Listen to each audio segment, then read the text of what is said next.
Welcome to Move the Chains with Jonathan Rivers. Here's your host, Jonathan Rivers. Let there be football and Happy New Year. Welcome to Move the Chains. This is your boy, Jonathan Bam Rivers. Full college football playoff quarterfinal reaction right here on Move the Chains today. We're also going to talk about how do you define conference supremacy? Because if you ask 10 different people, you might get 6 or 7 different answers on the best conference in college football. But we're going to talk about some of the tangible and intangible data that I think will help secure this conversation for whomever you want to ask. Bowl games don't matter? Is that what I keep hearing from individuals and from groups of people? Bowl games don't matter. It's one of the craziest narratives that I've ever heard. Matter of fact, I put it on my nonsense narratives for the day. And at the end of the day, you're going to realize one thing about football specifically. The cream always rises to the top. All that and more right here on Move the Chains, but you know how we do it. Let's kick it off with first down. All right, so let me say this first. Notre Dame was a team left for dead by a lot of people after losing to NIU. Texas was a team that lost to Georgia twice and don't have the gene or the propensity to finish games. Penn State is a team under James Franklin who can't win the big game. James Franklin's been there forever, can't beat Ohio State, can't beat Michigan. He's not a big game coach. And Ryan Day and the Ohio State Buckeyes.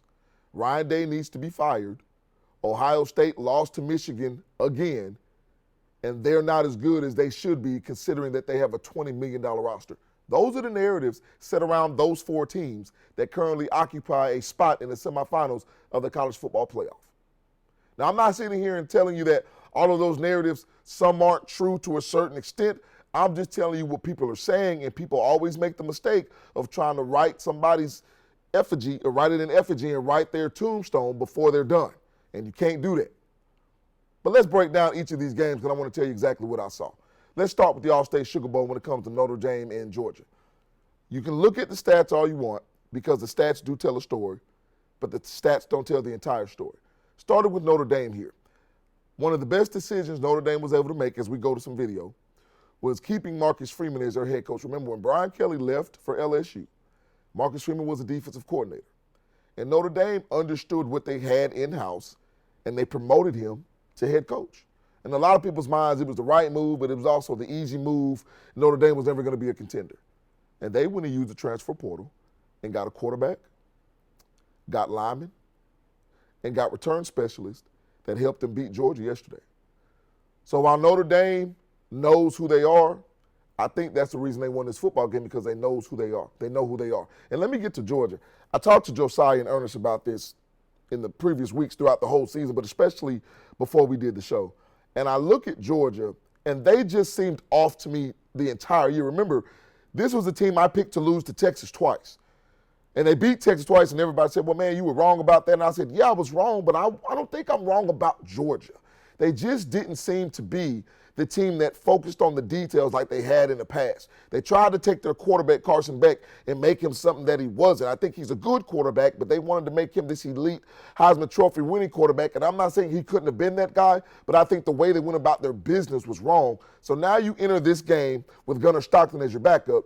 And I heard some rhetoric from guys on national television and radio saying that it's not that big of a deal because Gunnar Stockton was a 5-star. To say that because he was a 5-star, starting his first game in a college football quarterfinal game would be the same as starting a Carson Beck who has almost 2 years of starting experience is ridiculous to me. I could have made that nonsense narrative part 2 on this show today. So I'm not sitting here saying Gunnar Stockton was terrible. I think he did rather well yesterday considering the circumstances. But I'll tell you this, what's been a staple of the Georgia Bulldogs? Being buttoned up and understanding that everything matters and playing for a full 60 minutes. And in 54 seconds of game time on Thursday, that game was lost by Georgia. Field goal, turnover, touchdown, and then touchdown to start the second half. So where Georgia has been one of the best teams in the country the past 3 or 4 years in finishing a half well and starting the half even better, they finished the first half poorly against Notre Dame and started the second half even worse. And that's why Notre Dame is moving on to the semifinal. All right, so let's get my next game. The Chick-fil-A Peach Bowl in the A between Texas and Arizona State. So a lot of people left this game loving Arizona State more than they love Texas. If you want to do that, that's fine. In my estimation, Arizona State was a team that had a good year. They weren't the fourth best team in the country, but they were ranked fourth based on what the college football playoff criteria said for conference champions being ranked. But this is what I'll tell you about Texas. Yeah, they're resilient. Yeah, they have a lot of talent. But I'm going to put Texas in the category that a lot of people had Ohio State in earlier. Texas has not lived up to their potential, meaning they haven't played up to their ceiling. Texas knows it. Steve Sarkisian knows it. Everybody that roots for Texas knows it. And I'm not saying this to belittle Texas. What I'm telling you is I know a lot of people are assuming that Ohio State's going to win the national championship. I'm not going to break down these games yet. I'll do that in the upcoming show. But I am going to tell you that Texas has the ability, pound for pound, player for player, talent for talent, coach for coach, to do to Ohio State what Ohio State has done to others, including what Ohio State could do to Texas. Texas has as high of a ceiling as any team in America, maybe outside of Ohio State. Don't think that because this team hasn't reached their potential that they can't get it done. This is a game that they had well in hand, and they've taken their foot off the brake way too much this season in my estimation. But Texas is a team that can beat anybody in the country. And all you heard about Texas was Quinn Ewers should be benched for Arch Manning. I'll continue to say this. I think it's the best job in America, I think, done by Steve Sarkisian being able to manage that quarterback room, because in the days, college football with the transfer portal and having a five-star guy, a legacy guy on the sideline and trusting in this team and Quinn Ewers, who's also led you to back-to-back semifinals. It's something that needs to be said about Texas. They are a team to be reckoned with, in my opinion. All right? The Rose Bowl. I don't think there's much to say about this game other than Ohio State looked like they had 14 people on defense in this game. I don't know anybody on that roster. I don't know any coaches. I don't know any players. I don't know a lot of people necessarily close to that program. But I wish I knew the mindset of Ohio State after losing that Michigan game and listening to all of the chatter and the fodder from everybody in America regarding what they said. Now remember, I said that national championships are more important than rivalry games on this show. And I said Ohio State is still in position to do that. I said Ohio State is still a contender, one of the best teams in the nation, regardless of what conference they're in. I wasn't expecting this. Not an Ohio State win. I wasn't expecting an Ohio State massacre. And what I'm telling you is you have to understand that Chip Kelly has done for Ohio State, in my estimation, what Mike Bobo has not done for Georgia, has put their offensive talent in position to be successful, and they're thriving. You can look at a Jeremiah Smith if you want to, but Travion Henderson, Quinshon Judkins, Will Howard. Remember, I think quarterback was the missing piece for Ohio State last year with Kyle McCord, who went on to have a great season at Syracuse, ironically, but that was the missing link. But there's nothing you can tell me about a team who's experienced on defense, who's fast and who's physical, and who completely outclassed Oregon. Ohio State and Oregon were the Big Ten, Pac-12 of the past, Rose Bowl, right? But we know they're now two Big Ten teams. And Ohio State asserted themselves against a team that had beaten them earlier on in the season. Nothing else to say. Ohio State is better, and they were dominant against the number one team in the nation. All right, and lastly, I want to talk about the Verbo Fiesta Bowl between Penn State and Boise State. I'm not going to sit here and say Boise State was a great story. I don't like to diminish teams as if they didn't have a shot. If you watch this game, you know that Penn State got out to an early lead and Boise State was in the game. But penalties and turnovers are what got Boise State beat. And I will say this, the propensity and the likelihood of you turning the ball over and having more penalties than you normally have, a lot of times is dictated by the talent that you're playing. And for everybody, I said earlier on in the season that Penn State did a masterful job, in my estimation, of one thing, and that's not firing James Franklin. Because what they did was bided their time. And what do I mean by that? They allowed the college football playoff to expand, and it was one big thing for Penn State. And the way that it worked out for the Nittany Lions, do not apologize if you're Penn State for beating SMU and then beating Boise State. You didn't do anything but beat the teams that are in front of you. I think their defense is underrated. They have one of the best players in all of college football at tight end. And Drew Aller at quarterback does what they need him to do. When you complete 13 or 14 passes in a game, and you have guys like Nick Singleton and Tyler Warren at tight end, whom I mentioned, who are that good, you understand that managing the game and being efficient is the most important part of it. This team has given up only 200-yard rushers all season. One of them was in the Fiesta Bowl to Ashton Jeanty. Penn State is for real, and they've been one of the best teams in college football all year long, and this has been building for almost a decade under James Franklin. All right, when we come back from the break, conference supremacy, how do we define it? You'll find out right here on Move the Chains right after this.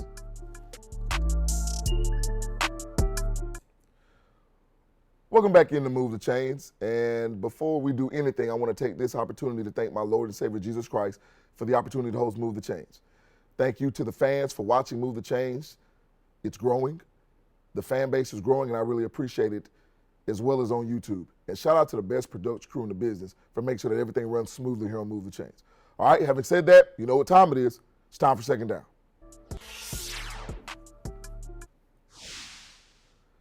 Defining conference supremacy. And really, let's be honest, people always talk about either the SEC or the Big Ten. What's the best conference? Well, the Pac-12 was the best conference last year according to a lot of people, and this is what I wanted to show you. So if you're looking at the overall record, now, I understand that records mean a lot, and that they don't necessarily mean everything, and I'm going to tell you why here briefly. But if you look at the ACC and the overall record in 2024, now this does also include bowl games, everybody. So non-conference games throughout the regular season and bowl games that have transpired up to this point, and of course this will change based on who's still left. The ACC is 6 games under 500, the Big 12 is 5 games under, the Big 10 1 game over 500, with 1 game better against the SEC. Pac-12, I'm not really going to talk about them because I know their conference has been disbanded, and the SEC is 10 games over 500. So you look at this narrative of what conference is the best conference in America, and I'm telling you, you have to break it down into tiers, because a lot of times what happens is tier 1 team from SEC plays tier 4 team from ACC. It's not a good matchup. Tier 1 team from the Big Ten plays tier 3 team from the SEC. That's not a good combination in terms of the totality of who's better in that conference. What I'm here to tell you is you can't deny talent, but you also can't deny coaching. But the one thing that you can deny less than both of those is production, because you can be the most talented team in America, but if you're not producing, it doesn't matter. And what the SEC has done, in my estimation, has produced. Now, I don't think the gap is what a lot of people think it is or what it has been in the past, simply because of the transfer portal and simply because of the SEC being so good. Some programs understand, well, we have to compete in the recruiting stage. We have to get better. We have to compete when it comes to coaching. We have to get better. So the Big Ten, talent for talent, top tier, they are good. You can take Oregon and Ohio State, and I think you can put them in the SEC, and I don't like these hypotheticals, but people say, well, what would their record be? I think those are two teams that regardless of what conference they're in, they would be good. I think a team like Texas and a team like Georgia, even Alabama, you put them in any conference, they would be good. So we continue to have these conversations, and a lot of these conversations are biased by people who are around the country because of where they live or whom they're affiliated with. But we understand that if you're looking at the record, if you're looking at the NFL talent, if you're looking at the coaching churn, because remember, teams that also lose coaches. This isn't just a transfer portal that affects players. This is also a college football landscape that affects coaching changes as well. The Southeastern Conference for this year has been the superior conference. This is not me telling you the Big Ten is not right there. You're looking at the Big Ten possibly having 2 teams playing each other for the national championship. And I'm not going to complain nor argue about it one bit, because they are a great conference as well. All right, when we come back from the break, it'll be my nonsense narrative. Bowl games don't matter. They really do, man. And I'll tell you why. Back when we move the chains right after this.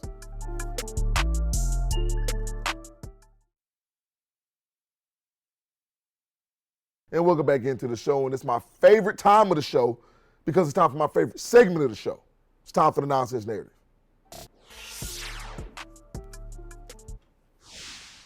Bowl games don't matter. If you're not playing for a college football national championship, they don't matter. It's just a false narrative. It's a wrong narrative. It's a bad narrative. And I'm going to tell you why. I've talked about this a multitude of times on this show. College football is the new NFL. So if you think about bowl games, think about, the transfer deadline is December 28th, I believe, right? So when you're talking about all of these players that have left current teams to go and enter the transfer portal to be ready for other teams next season. So this is what teams are dealing with in these bowl games. But I'll tell you why bowl games matter. And because this is just like the NFL. What are coaches having to do? Coaches are having to prepare not just for bowl games, but they're having to prepare for the next season. Because, see, now bowl games are at the same time concluding the current season for a lot of teams, but then starting the next season for that same team. I don't see that break there because you've got players truth be told, are auditioning for opportunities if they're going to enter the transfer portal. You've got current coaches that are not just having to recruit players out of high school, that are not just having to recruit players via the transfer portal, they're having to recruit and keep players that are already on their roster. Bowl games matter. And you know why? These 18, 19, 20, 21-year-olds also hear the chatter about what we talked about in the last segment, which conference is better. Well, this team in this conference just has more speed. They're bigger up front. They're better coached. They hear this. And if you didn't watch the South Carolina and Illinois game, where Shane Beamer and Brett Bielema, coaches from South Carolina and Illinois respectively, were getting into it about player personnel and about substitution rules, and it got fired up like they matter. There's never a time that you can step on a football field. Trust me, I'm somebody who played ball at the collegiate level for a while and have played my whole life. It matters when you strap them up and go out there on the field and try to beat another man and try to impose your will on him, regardless of what your record is, regardless of what bowl you're in. Because the same way I think teams like Tennessee benefited from Nico Iamaleava starting in their bowl game last year will be the same way I feel like Gunnar Stockton starting for Georgia this year will benefit him if he's the presumed starter next year. It's the conclusion of a season and the beginning of a next season all rolled into one. And because it's football, you want to win. All right, when we come back from the break, it'll be the final segment of the show. Back with the final drive and move the chains right after this.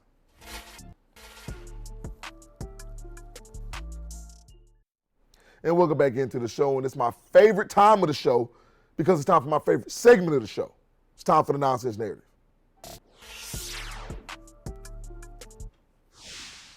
Bowl games don't matter. If you're not playing for a college football national championship, they don't matter. It's just a false narrative. It's a wrong narrative. It's a bad narrative. And I'm going to tell you why. I've talked about this a multitude of times on this show. College football is the new NFL. So if you think about bowl games, think about, the transfer deadline is December 28th, I believe, right? So when you're talking about all of these players that have left current teams to go and enter the transfer portal to be ready for other teams next season. So this is what teams are dealing with in these bowl games. But I'll tell you why bowl games matter. And because this is just like the NFL. What are coaches having to do? Coaches are having to prepare not just for bowl games, but they're having to prepare for the next season. Because, see, now bowl games are at the same time concluding the current season for a lot of teams, but then starting the next season for that same team. I don't see that break there because you've got players, truth be told, are auditioning for opportunities if they're going to enter the transfer portal. You've got current coaches that are not just having to recruit players out of high school, that are not just having to recruit players via the transfer portal, they're having to recruit and keep players that are already on their roster. Bowl games matter. And you know why? These 18, 19, 20, 21-year-olds also hear the chatter about what we talked about in the last segment, which conference is better. Well, this team in this conference just has more speed. They're bigger up front. They're better coached. They hear this. And if you didn't watch the South Carolina and Illinois game, where Shane Beamer and Brett Bielema, coaches from South Carolina and Illinois respectively, were getting into it about player personnel and about substitution rules, and it got fired up like they matter. There's never a time that you can step on a football field. Trust me, I'm somebody who played ball at the collegiate level for a while and have played my whole life. It matters when you strap them up and go out there on the field and try to beat another man and try to impose your will on him, regardless of what your record is, regardless of what bowl you're in. Because the same way I think teams like Tennessee benefited from Nico Iamaleava starting in their bowl game last year will be the same way I feel like Gunnar Stockton starting for Georgia this year will benefit him if he's the presumed starter next year. It's the conclusion of a season and the beginning of a next season all rolled into one. And because it's football, you want to win. All right, when we come back from the break, it'll be the final segment of the show. Back with the final drive and move the chains right after this.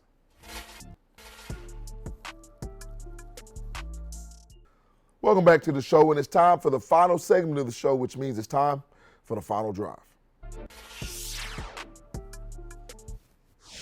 Listen, in any sport, especially in football, there's one thing you've got to realize, that the cream always rises to the top. I've consistently said that no team is in week 1 what they will be in week 12. So you can look at the last 4 standing in college football, specifically Ohio State. They are phenomenal. Vegas and the odds makers thought that they were the best team in college football the entire year, and I think now they're hitting their stride. And I think that's another reason that you'll see more teams show themselves to be who they are, is because with the college football playoff expansion to 12, there's been an elongated season, and I think it benefits the better teams like Ohio State, Texas, Penn State, and in this conversation, Notre Dame. All right, Make sure don't forget that you can not only catch Move the Change right here on the Sports Leader WXTX Fox 54, but you can also catch us on YouTube. So go to the YouTube channel. It's @move_the_change. Like, subscribe, leave a comment. We're here for all of it. Hey, another banger. College football edition right here. For the best production crew in the business, I'm your boy Jonathan Bam Rivers. And as always, until next time, right here on Move the Chains, God bless.